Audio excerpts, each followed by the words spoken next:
Mbak, Mbak.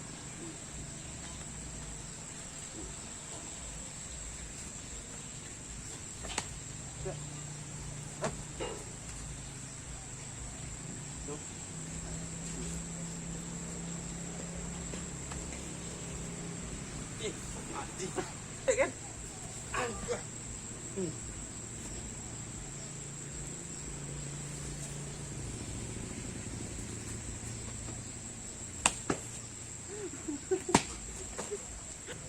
Jadi kita perlu pahami titik posisi lawan sehingga menentukan sikap dan tindakan yang akan kita lakukan. Jadi ketika seandainya ada lawan serangan dari arah seperti itu, kita lakukan dah.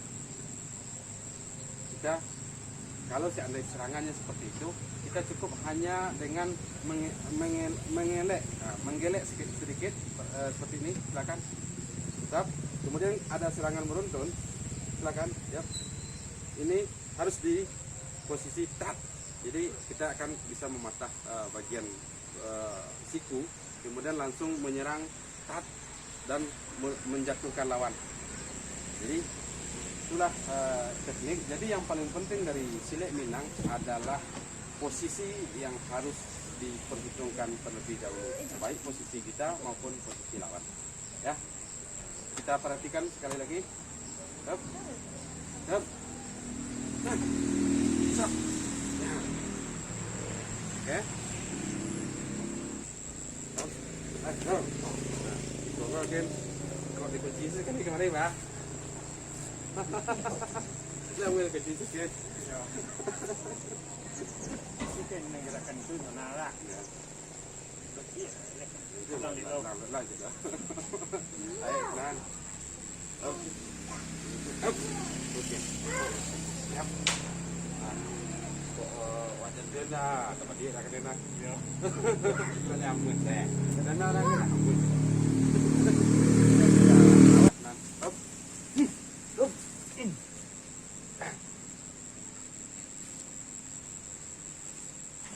Man, dia dah. Up.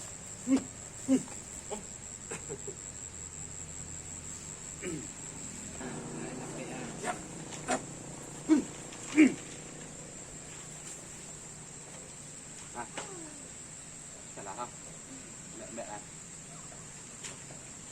Ya, kamu. Oke. Oke. Siap. Beri. Sudah kan? Cepat orang dulu. Orang dulu.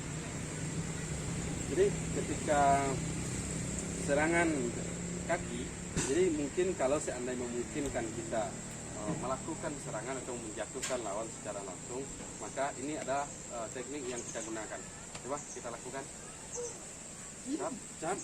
Tap.